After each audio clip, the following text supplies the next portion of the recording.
Hello students, welcome to the RT Academy. I am your physics teacher Indrajit Singh. मैंने अपनी पढ़ाई की है IIT कानपुर से। मैं आपको RT Academy पे पढ़ा रहा हूँ फिजिक्स। हम कर रहे हैं क्लास 12 का इलेक्ट्रोस्टैटिक्स चैप्टर। आज है लेक्चर 3।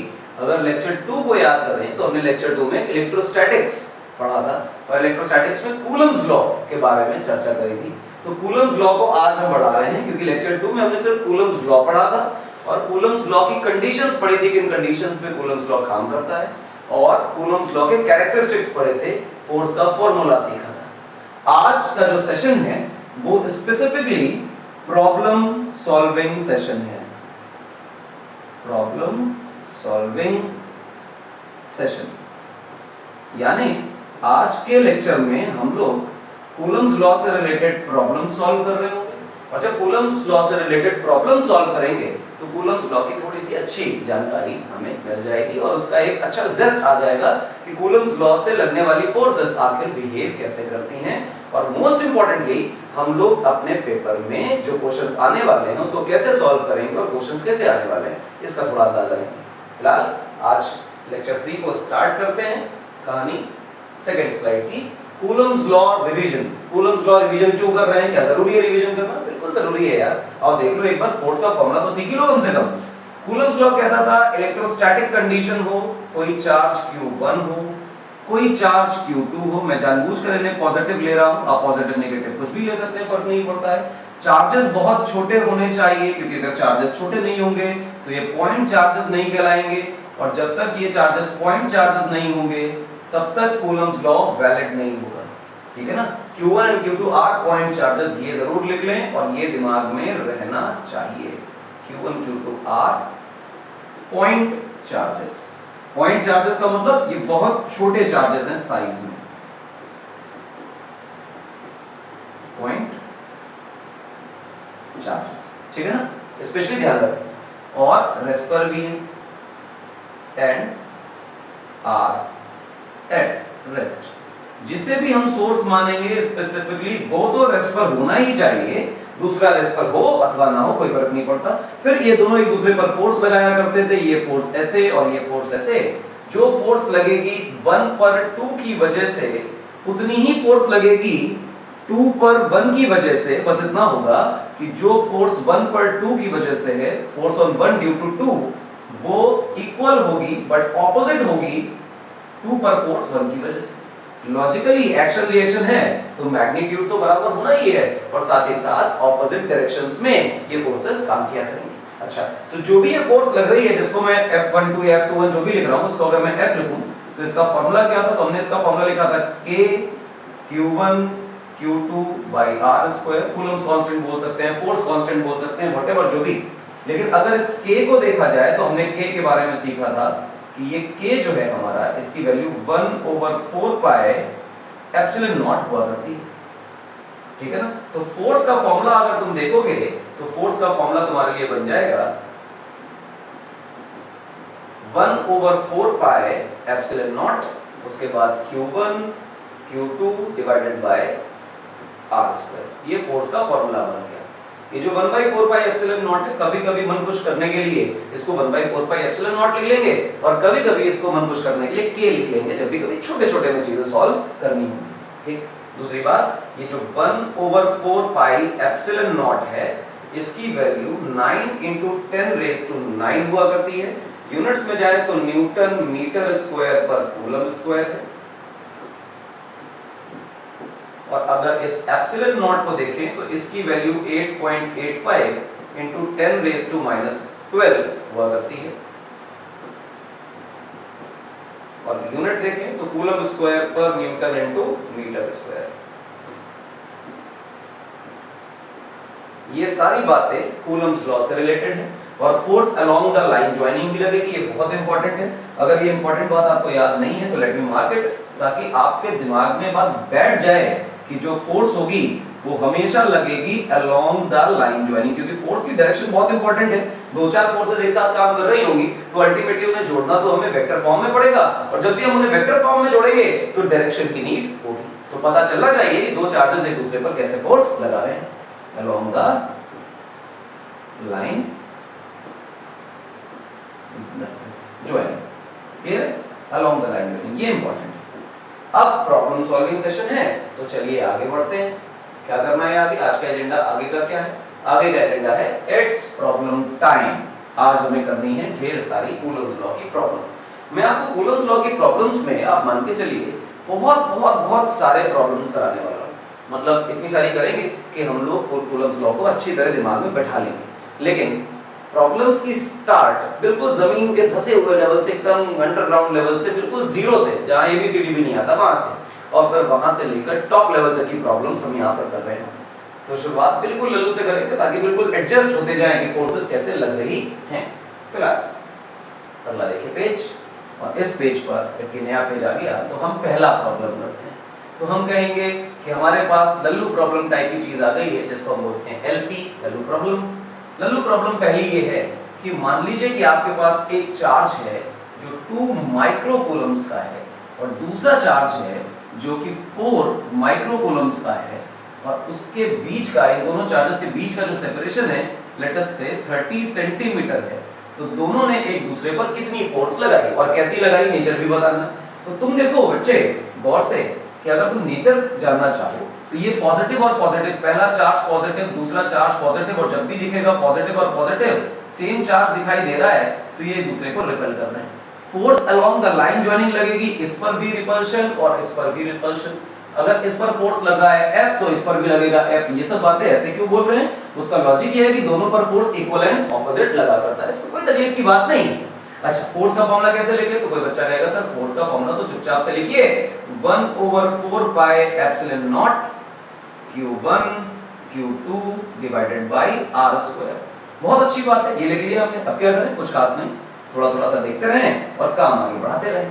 1/4 पाई एप्सिलॉन नॉट की जो वैल्यू है वो डाल दीजिए यहाँ पे, 9 × 10⁻⁹ इनटू Q1 चार्ज, पहला वाला चार्ज लिखा हुआ है 2 माइक्रोकूलम्स, माइक्रोकूलम का मतलब 10⁻⁻6 कूलम्स। फिर हमारे पास लिखा हुआ है Q2 मतलब 4 माइक्रोकूलम, यानी 4 × 10⁻⁻6 कूलम्स, क्योंकि हमें पता है कि 1 माइक्रोकूलम का मतलब होता है 10⁻⁻6 कूलम्स। ये इंपॉर्टेंट बात है, अगर याद नहीं है तो तकलीफ है, ये याद होना चाहिए, बेसिक कन्वर्जन। इसके बाद अपॉन में नीचे r² है, r अगर हम देखें तो दोनों के बीच का सेपरेशन हमें 30 सेंटीमीटर दिया हुआ है। 30 सेंटीमीटर है तो मुझे तो इसमें SI में कन्वर्ट करना पड़ेगा। 30 सेंटीमीटर का मतलब हो गया 30 × 10⁻² मीटर्स, और ये SI में कन्वर्ट किए बिना बात बनने नहीं वाली, इसलिए इसको यहां पुट करेंगे तो हम लिखेंगे 30 × 10⁻², और इस पूरे का स्क्वायर लगा देंगे तो ये सारी वैल्यूज हमें पुट कर देंगे।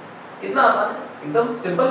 आइए देखिए, हम लिखेंगे 9 × ये हो गया 2 पे चर्चा करें, × 2 × 4 पे चर्चा करें, × 4। फिर देखें 10⁻⁻6 10⁻⁻6 यानी 10⁻⁻12, और फिर ये 10⁻+9 है तो 10⁻+9 कर दीजिए, अपॉन 30 का स्क्वायर करेंगे तो 900 आएगा, और 10⁻⁻2 का स्क्वायर करेंगे तो 10⁻⁻4 आएगा। बहुत अच्छी बात। अब देखिए 9 से डिवाइड करें तो हमारे पास यहाँ पर आ रहा है 100, बहुत अच्छी बात, और 100 का मतलब हुआ 10⁻+2। तो देखें इसको ऊपर बढ़ा देते हैं थोड़ा सा और करते चले जाते हैं इस क्वेश्चन को। देखिए बच्चों, हम लिखेंगे 4 × 2 दैट इज 8 × 10⁻⁻12 10⁻+9 करेंगे सॉल्व तो बचेगा 10⁻⁻3। नीचे आइए, नीचे लिखा हुआ है 100 का मतलब 10⁻+2 × 10⁻⁻4। अगर 10⁻⁻4 है तो लॉजिकली ये नीचे आ जाएगा, या इसको ऊपर ले जाओ, तो जब इसको ऊपर ले जाओगे तो लिखोगे 10⁻³ × 10⁻4 डिवाइडेड बाय 10⁻2।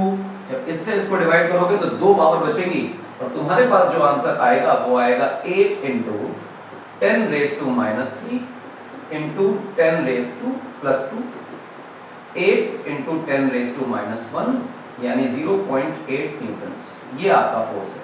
गौर से देखिए, इस पूरे क्वेश्चन के अंदर, इस पूरे प्रोसीजर में हमने कुछ भी खास नहीं किया, बस इतना ही किया कि k q1 q2 by r square का फॉर्मूला अप्लाई किया और ये फॉर्मूले में वैल्यूज पुट करी, ये जितना नीचे तमाशा किया गया है, इतना बड़ा कैलकुलेशन, ये सारा का सारा सिर्फ और सिर्फ कैलकुलेशन है, मैथमेटिक्स है, अलजेब्रा है, वो भी 8th क्लास की, कुछ खास नहीं है।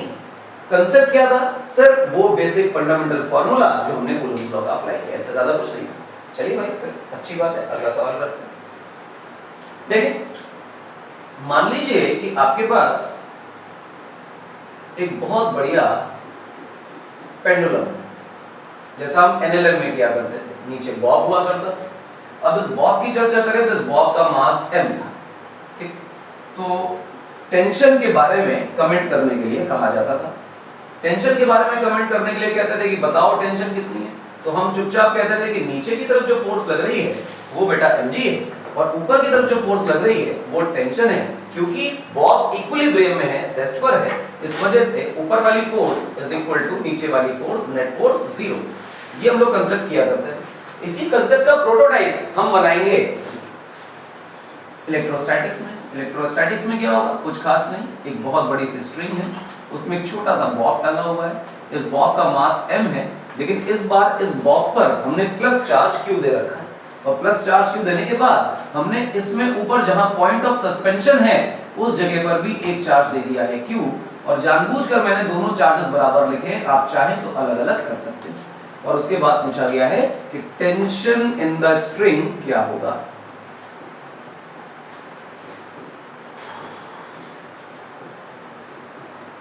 स्ट्रिंग में जो टेंशन होने वाली है वो कितनी होगी, इसके बारे में चर्चा करेंगे। तो चलो भाई चर्चा करते हैं, कलर को कर ले चेंज और फिर टॉपिक पे करें डिस्कशन। गौर से देखें, ग्रेविटी इस पे काम कर ही रही है और वो हमेशा की तरह करती रहेगी। टेंशन जो लग रहा है वो तो काम करेगा ही करेगा, जो पहले जैसे कर रहा था, लेकिन इस बार एक नया सवाल ऐड हो गया कि सर इसके ऊपर ये पॉजिटिव चार्ज है और इसके कुछ दूरी पर ये पॉजिटिव चार्ज और बैठा है, और तुम्हें पता है कि जब भी कभी दो पॉजिटिव चार्जेस एक दूसरे के साथ होते हैं तो दुनिया एक दूसरे को रिपेल करने लग जाती है, और ये इंपॉर्टेंट बात आपको भूलनी नहीं है। अच्छा, रिपल्शन होगा, किस पर फोर्स लग रहे हैं? सर नीचे वाले पे लिख रहे हैं। अगर नीचे वाले पे लिख रहे हैं तो नीचे वाले पे रिपल्शन किधर आएगा? ऊपर वाला चार्ज पॉजिटिव, नीचे वाला चार्ज पॉजिटिव, रिपेल करेगा तो नीचे की तरफ पुश करेगा, तो इस पर जो फोर्स आएगी वो नीचे की तरफ आएगी, उस फोर्स को हम कहेंगे electrostatic force. I hope electrostatic force के बारे में थोड़ी बहुत जानकारी आपको इकट्ठी हो गई है, और फोर्स हमेशा अलोंग द लाइन ज्वाइनिंग लगेगी, इस बात को बिल्कुल भी नहीं भूलना। ये फोर्स लगेगी अलोंग द लाइन ज्वाइनिंग, इसी वजह से क्योंकि रस्सी के एक एंड पे वो था और दूसरे एंड पे ये था, तो लेंथ के अलोंग ही ये फोर्स लगी है। Along the line joining two charges ऐसे लिखना चाहिए, लेकिन मैं यहीं तक छोड़ रहा हूं क्योंकि जिनकी लाइन मिलाई जा रही है वो चार्जेस ही हैं और ये आपको अच्छी तरह बता दिए। तो चलिए भाई आगे करते हैं। क्लियर पता चला कि अगर ये इक्विलिब्रियम में है तो नीचे वाली दोनों फोर्स मिला के ऊपर वाली फोर्स के बराबर होने चाहिए। हम कहेंगे इलेक्ट्रोस्टैटिक फोर्स जो है वो mg साथ ऐड कर दिया जाए तो वो टेंशन के बराबर हो जाएगा। समझने का ठीक? हम भी कुछ आगे बढ़ते हैं। देखें इलेक्ट्रोस्टैटिक फोर्स क्या कहती है? इलेक्ट्रोस्टैटिक फोर्स कहती है 1/4 pi epsilon not q1 q2 by r square. ये क्या बात हुई? r की जगह l कैसे लिख दिया? गौर से देखो, r का मतलब होता था दोनों चार्ज के बीच का सेपरेशन। अगर r है दोनों चार्ज के बीच का सेपरेशन तो q1 ऊपर है और q2 नीचे, उनकी वैल्यूज क्यों है, उनके बीच का सेपरेशन कितना है? जितनी बड़ी हमारी स्ट्रिंग है तो ये लेंथ ऑफ स्ट्रिंग के बराबर हमारा r हो जाएगा, वहां पे लिख दिया हम लोगों ने l, और ये होगी हमारी टेंशन।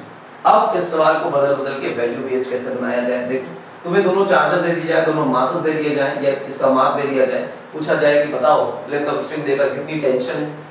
या ऐसा हो सकता है कि वो कह दे कि टेंशन मैंने दे दी, चार्ज मैंने दे दिया, मास दे दिया, बताओ रस्सी की लंबाई कितनी होनी चाहिए। ठीक, इस तरह की भी बात हो सकती है। इस तरह की भी बात हो सकती है कि अगर इतनी टेंशन है तो दोनों में चार्ज क्या होगा, तो बदल बदल कर सवाल बन सकते हैं। इसी का एक छोटा सा सवाल मैं आपको और कराता हूं।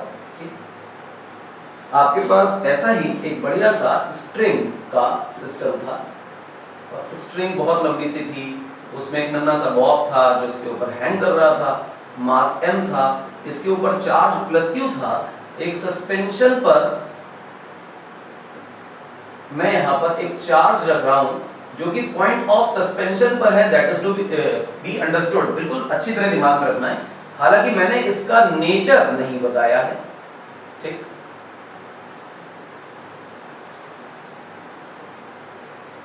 Nature and magnitude not known. ठीक, ऊपर वाले का नेचर और मैग्नीट्यूड दोनों नोन नहीं है, नीचे वाले का चार्ज पॉजिटिव है, पर ये दिया हुआ है कि जितना चार्ज नीचे वाले पे है उतना ही चार्ज ऊपर वाले पे है, और फाइंड ये करना है, फाइंड क्यू।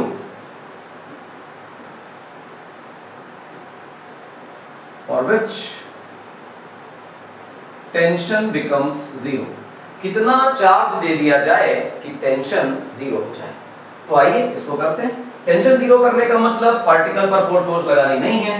गौर से देखें, नीचे की तरफ लग रहा होगा mg जो हमेशा की तरह लगता है, ऊपर की तरफ लग रही है टेंशन जो हमेशा की तरह लगती है। और एक बात, अगर टेंशन को जीरो करनी है तो हम कर नहीं पाएंगे। उसका लॉजिक ये है कि mg को बैलेंस करने के लिए टेंशन सामने आ रहा है। टेंशन जीरो तब होगा जब टेंशन को कोई सब्स्टिट्यूट कर लेगा। सब्स्टिट्यूट करने का मतलब कोई दूसरी फोर्स आ जाए जो इस mg को पूरी तरह कंप्लीटली बैलेंस कर ले और टेंशन को फिर लगने की जरूरत ना पड़े। तो इसका मतलब ये हुआ कि ये जो चार्ज है ये इस वाले चार्ज को, नीचे वाले चार्ज को अगर अट्रैक्ट करने लग जाए तो फिर ये अट्रैक्शन की फोर्स ऊपर की तरफ लगने लग जाएगी, और ये ऊपर की तरफ लगने वाली अट्रैक्शन फोर्स अगर किसी कंडीशन पे mg को बैलेंस कर लेती है तो टेंशन को लगने की जरूरत नहीं पड़ेगी। इसका मतलब ये हुआ कि जो अट्रैक्शन फोर्स है, जो इलेक्ट्रोस्टैटिक फोर्स है, वो इस बार अट्रैक्टिव होगी। अट्रैक्टिव होगी का मतलब ऊपर की तरफ लगेगी। नीचे का चार्ज प्रोवाइडेड है कि पॉजिटिव है तो ऊपर के चार्ज को नेगेटिव होना चाहिए। क्लियर है मेरी बात? तो Q मस्ट बी नेगेटिव,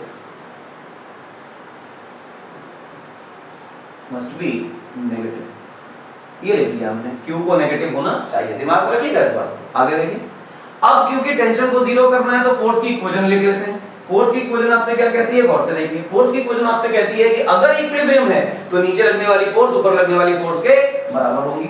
नीचे कौन सी फोर्स लग रही है बेटा? mg। ऊपर कौन सी फोर्स लग रही है सर? टेंशन। और कौन सी फोर्स लग रही है सर? इलेक्ट्रोस्टैटिक। पर आप तो बोल रहे हैं कि टेंशन को जीरो करना है, तो कर दो यार, क्या फर्क पड़ता है, कर दीजिए टेंशन जीरो। टेंशन के जीरो करते ही आपने कहा कि mg की वैल्यू जो है वो इलेक्ट्रोस्टैटिक फोर्स के बराबर है। अब ये था तुम्हारा की पॉइंट जिससे ये सवाल सॉल्व होता है। इसके बाद तो सिर्फ वैल्यू सब्स्टिट्यूशन है, कुछ खास नहीं है, लेकिन ये बात समझना ही कंसेप्ट था। फिलहाल इस mg is equal to f electrostatics को हम आगे बढ़ाते हैं ताकि आंसर तक पहुंचे। f इलेक्ट्रोस्टैटिक्स को देखेंगे तो कूलम फोर्स का फार्मूला होता है 1/4 पाई एप्सिलॉन नॉट। पहला वाला चार्ज, दूसरा वाला चार्ज इनटू बीच का सेपरेशन, उसका स्क्वायर। तो बीच के सेपरेशन को अगर हम गौर से देखें तो वो कितना प्रोवाइडेड है? l के बराबर प्रोवाइडेड है। अगर वो l के बराबर प्रोवाइडेड है तो हम यहां लिख देते हैं l स्क्वायर, एकदम सिंपल। इसके बाद क्या करें? कुछ खास नहीं, सब कहेंगे कि सर mg लिखा रहने दो। सामने देखो तो 1/4 पाई एप्सिलॉन नॉट लिखा रहने दो। क्यों सेम है तो ये q स्क्वायर बन जाएगी और नीचे बन जाएगा l square. Logically 4 pi epsilon not l square को ऊपर ले जाना चाहिए क्योंकि तुम्हें अल्टीमेटली निकालना तो चार्ज ही है। चार्ज निकालना है तो चार्ज को अकेला तो करना ही पड़ेगा। तो हमने कहा कि 4 पाई epsilon not l square mg की वैल्यू q स्क्वायर के बराबर है। डरने की जरूरत नहीं है। नीचे वाले सारे टर्म्स जो लिखे हैं इनको उठा करके हमने ऊपर भेज दिया है, क्रॉस मल्टीप्लिकेशन करा दिया। अब यहां से अगर मैं चार्ज लिखूं तो चार्ज का मतलब हुआ कि मुझे दोनों तरफ स्क्वायर रूट लगाना पड़ेगा। तो जब मैं स्क्वायर रूट लगाऊंगा तो मैं लिखूंगा 4 पाई एप्सिलॉन नॉट mg, और यहां पर रूट खत्म होगा क्योंकि l स्क्वायर है तो रूट के अंदर जाएगा तो उसकी दो पावर खत्म होगी, एक बच जाएगी और ये हमारे चार्ज की वैल्यू आ जाएगी। अब देखिए, मास पार्टिकल का दिया जाता और लेंथ स्ट्रिंग की दी जाती तो लॉजिकली हमारे पास चार्ज मैग्नीट्यूड्स में आ जाता, मतलब नंबर में निकल आता। पर लगता कि हम न्यूमेरिकल लगा रहे हैं, न्यूमेरिकल लगा रहे हैं, पर कांसेप्ट अगर क्लियर है तो अल्टीमेटली यहां पर फार्मूले में वैल्यू डालने के अलावा कुछ बचता नहीं है। इसलिए ज्यादातर प्रॉब्लम्स को क्लास में ऐसे डिस्कस करें कि जिसमें वैल्यूज कम हो और वेरिएबल ज्यादा हो, जिससे आप एक जनरल केस पकड़ पाएंगे कि हाँ ये प्रॉब्लम कैसे सॉल्व हो रही है। और जब ये हो जाएगा तो न्यूमेरिकल प्रॉब्लम तो हो ही जाएगी। फिलहाल आगे देखते हैं, कुछ और प्रॉब्लम करते हैं। अगर ये आपको पेंडुलम की प्रॉब्लम बेसिक समझ आती है तो आप दो चार बातें और कर सकते हैं। देखिए कैसे, जैसे आप सोचकर देखें कि आपके पास एक ग्राउंड है, ऐसे वहां पर एक चार्ज पार्टिकल है पॉजिटिव जिसको हमने ग्राउंड पर गाड़ के रखा हुआ है, और इससे कुछ दूरी पर एक छोटा पार्टिकल है जिसका मास m है और इस पर प्लस चार्ज q है। इस पर चार्ज हमने q दे रखा है। इनके जो बीच का सेपरेशन है, मैं इसको इरेज कर देता हूं। इनके बीच का सेपरेशन जो है वो मैं r दे रहा हूं जानबूझकर, d दे सकता था, l दे सकता था, वेरिएबल से फर्क नहीं पड़ता है, हमें बीच के सेपरेशन से मतलब है, मीनिंग हम लेके चलेंगे, है सिंबल से मतलब नहीं। अब कह रहा है कि यहां पर फ्रिक्शन लगा दिया गया है और फ्रिक्शन का कोफिशिएंट जो है वो म्यू, कुछ ना कुछ फ्रिक्शन अवेलेबल है आपके पास, और कह रहा है कि बताइए कि म्यू कितना हो, फाइंड म्यू सच दैट, या फॉर विच लिख लेते हैं ज्यादा अच्छा लगेगा, for which there is no slipping. इसका मतलब ये हुआ कि ये बताना है कि कितना ज्यादा फ्रिक्शन यहां पर इन दोनों ब्लॉक्स के, ब्लॉक और ग्राउंड के बीच में लगा दिया जाए कि ब्लॉक स्लाइड ना करे, जबकि रिपल्सिव फोर्स काम कर रही है। हम देख रहे हैं ये भी पॉजिटिव चार्ज है और ये भी पॉजिटिव चार्ज है, तो जब दोनों पॉजिटिव चार्ज एक दूसरे के पास किसी d सेपरेशन r सेपरेशन पर होंगे तो along the line joining two particles कोई ना कोई रिपल्सिव फोर्स तो लगा रहे होंगे, जिसको हम बोलेंगे इलेक्ट्रोस्टैटिक या कूलम्ब फोर्स, ये लग रही होगी।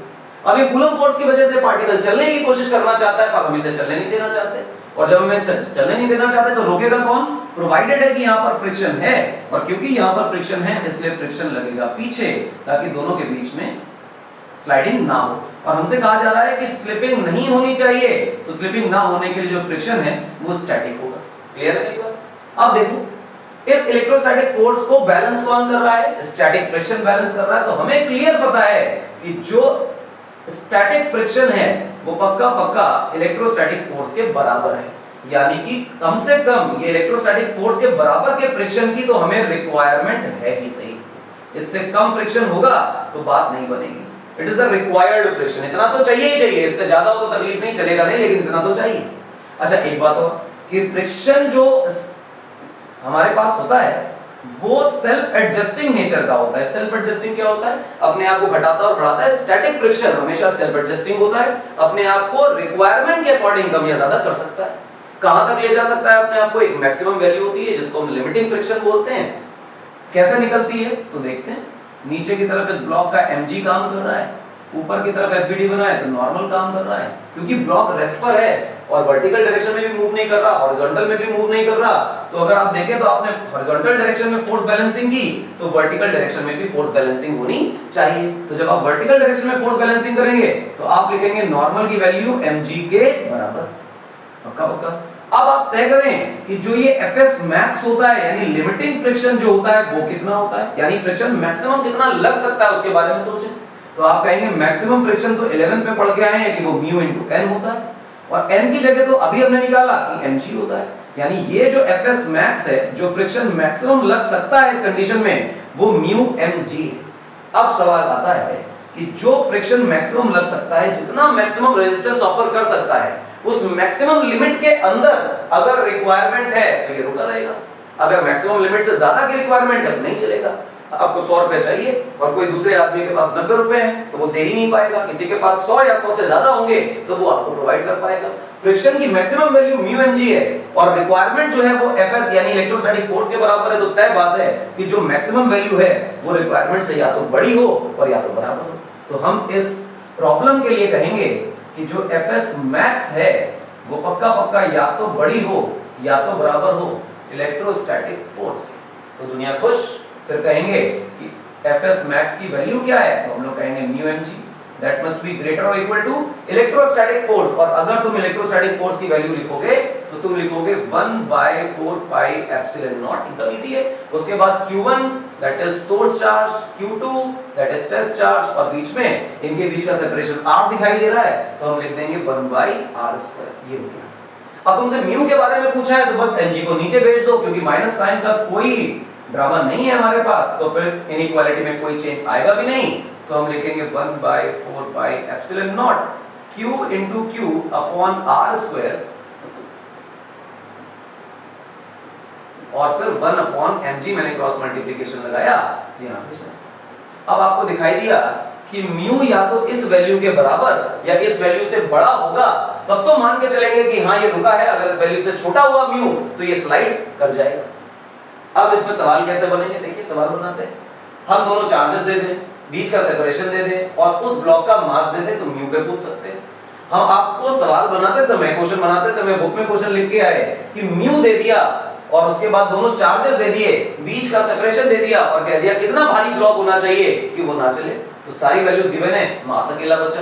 तो आप किसी एक वैल्यू को छुपाकर बाकी सारी वैल्यूज अपने मन से लिख दीजिए, जो बिल्कुल रेलेवेंट डेटा हो ऐसा डेटा बनाकर दे दीजिए, नए सवाल आपके पास बन जाएंगे। आप म्यू पूछ सकते हैं, आप Q1 Q2 R और M में कुछ भी पूछ सकते हैं, 3-4-5 सवाल यहां से भी क्रिएट हो सकते हैं। This is very good problem. तो आगे चलते हैं, देखें ये अच्छी प्रॉब्लम थी, नोट कर लीजिएगा इसे। अगले सवाल पे आते हैं, नेक्स्ट क्वेश्चन देखते हैं क्या है भाई। नेक्स्ट क्वेश्चन आपको कहता है कि मान लीजिए कि आपके पास एक पॉजिटिव चार्ज है Q और इससे किसी सेपरेशन पर एक और पॉजिटिव चार्ज है Q और ये जो सेपरेशन है आप मानकर चलिए कि ये L है और इसी लाइन में अलोंग द लाइन जॉइनिंग यहां पर एक और चार्ज रखा है और इसकी वैल्यू है 4Q और इसके बीच का भी सेपरेशन L ही है और पूछा जा रहा है कि फाइंड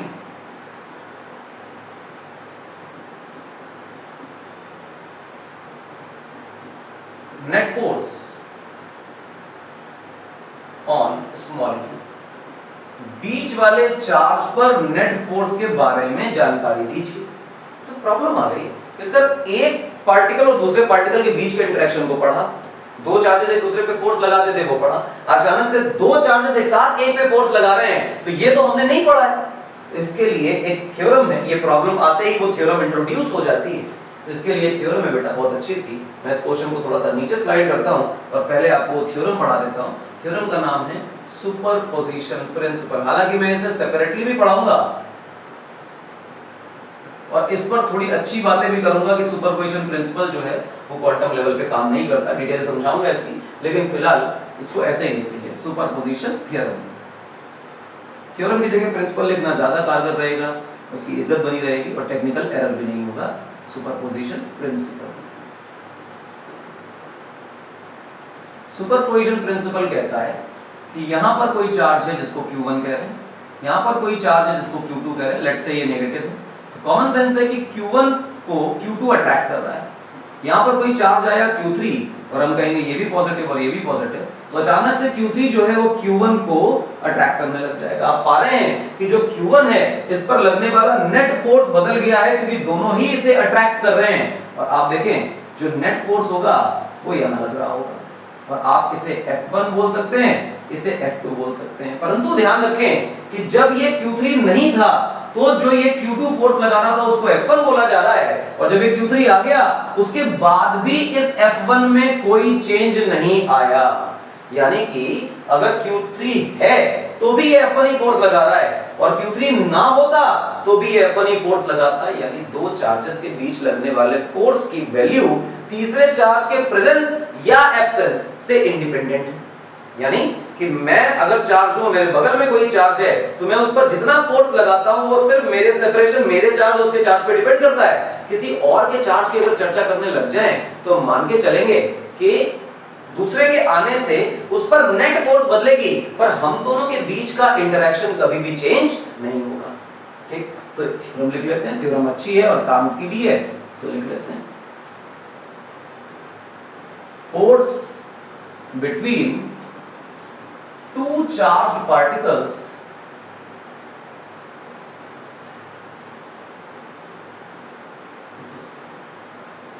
does not depend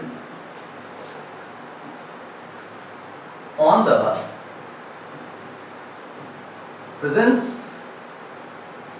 ना प्रेजेंस से फर्क पड़ता है ना एब्सेंस से पड़ता है। चला भी जाएगा तो फर्क नहीं पड़ता और आ भी जाएगा तो फर्क नहीं पड़ता।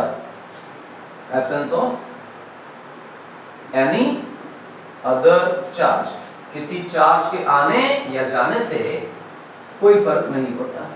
तो नेट फोर्स क्या होती है फिर? जब काफी सारे चार्जेस आ जाते हैं तो क्या होता है? जितने चार्जेस फोर्स लगा रहे हैं उन सबका वेक्टर सम नेट फोर्स हुआ करता है। अब क्या करें? वापस आए इसी प्रॉब्लम में। आइए देखिए हमारी प्रॉब्लम हमारे सामने और फिर हमने कहा कि चलो चर्चा करें। आइए भाई चर्चा करें, बड़ी खास प्रॉब्लम है, डिस्कस करते हैं। देखें ये Q और ये Q दोनों पॉजिटिव दिखाई दे रहे हैं, रिपल्शन होगा तो लॉजिकली इस तरफ रिपल्शन होगा। फिर आपने कहा कि ये 4Q और ये बीच वाला Q दोनों पॉजिटिव, पॉजिटिव का मतलब इनके बीच में रिपल्शन होगा तो ये इसको लेफ्ट में धक्का मारेगा और वो इसे राइट में धक्का मारेगा। मैं इस फोर्स को F2 कह देता हूं और इस फोर्स को F1 कह देता हूं। अच्छा, मैंने कह दिया, कोई दिक्कत नहीं। अब जो F नेट होगी,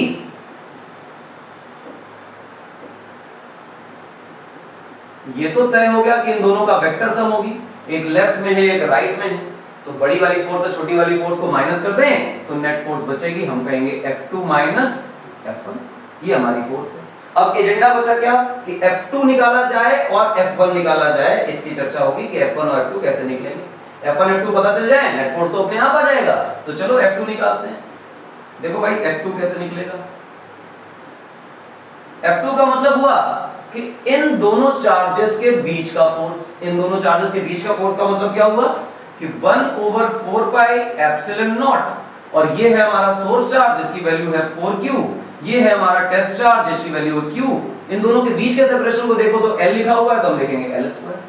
और जरा इसमें F1 निकालने की कोशिश करो। F1 का मतलब हुआ इन दोनों का रिपल्शन, और इन दोनों के रिपल्शन में सोर्स है ये, टेस्ट है ये, बीच की दूरी है L, तो कुछ नहीं करना है, हम लिखेंगे 1/4 pi epsilon naught, source charge, test charge, बीच का सेपरेशन और उसका स्क्वायर, ये सेपरेशन का स्क्वायर कर दिया, L² काम खत्म। अब क्या करें, बस इस पर्टिकुलर फॉर्मूला जो हमने बनाया इसमें आप ये F1 और F2 पुट कर दीजिए, बात बन जाएगी।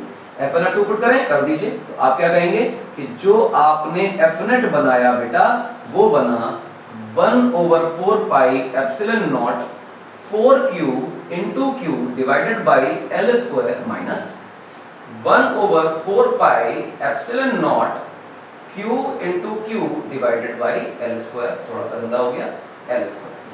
अब यहां से आपको बच्चा कहेगा कि सर 1/4 पाई एप्सिलॉन नॉट और नीचे का L² तो कॉमन नहीं आ रहा है, तो ऊपर का QQ भी तो कॉमन आ रहा है, तो कुछ खास थोड़ी, कर लो 1/4 पाई एप्सिलॉन नॉट बड़ा Q छोटा Q बाई L² तो कॉमन आ गया, और कॉमन आने के बाद ब्रैकेट के अंदर जो बचेगा, यहां से मेरे बच्चे बचेगा 4, और क्योंकि यहां का पूरा टर्म कॉमन हो गया है तो यहां पर बचेगा 1, और 4 - 1 तो 3 होता है, तो हमारे लिए आंसर आ गया 3QQ divided by 4 pi epsilon not into L²।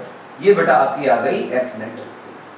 और ध्यान रखिए ये जो आपने F नेट निकाली, ये बढ़िया सुंदर प्यारा फॉर्मूला है, इसको करने के लिए कुछ खास नहीं करना है, बड़े Q की वैल्यू देते हैं, छोटे Q की वैल्यू देते हैं, L की वैल्यू देते हैं, तो आपके लिए F नेट तो अपने आप आ जाएगा एकदम इजीली। इसके बाद इन प्रॉब्लम्स को कंटिन्यू करेंगे प्रॉब्लम सॉल्विंग सेशन 2 में, मतलब लेक्चर ओवर, हाँ 30 मिनट्स के लिए हम मिल रहे हैं, ज्यादा देर के लिए नहीं मिल रहे हैं, हर रोज आधे घंटे के लिए मिलेंगे। आज की कहानी यहाँ पर ओवर होती है, हम यहाँ पे 5-6 प्रॉब्लम करके रुकते हैं। अगले प्रॉब्लम सॉल्विंग सेशन में हम 5-7-10 और प्रॉब्लम लेके आएंगे जो बहुत अच्छी होंगी और इलेक्ट्रोस्टैटिक्स को और स्ट्रॉन्ग करेंगी। तो हमारा एजेंडा आज का खत्म होता है, हम पहुंचते हैं थैंक्स फॉर वॉचिंग वाले स्लाइड पर। थैंक्स फॉर वॉचिंग, देखते रहिए, follow us for syllabus of for year long course, पूरे ईयर लॉन्ग लेक्चर सीरीज हमारी आती रहेगी। मेरा नाम है इंद्रजीत सिंह, मैं हूं IIT कानपुर से, मैं आपको पढ़ा रहा हूं फिजिक्स RT एकेडमी पे। RT एकेडमी को फॉलो करिए। थैंक यू, धन्यवाद।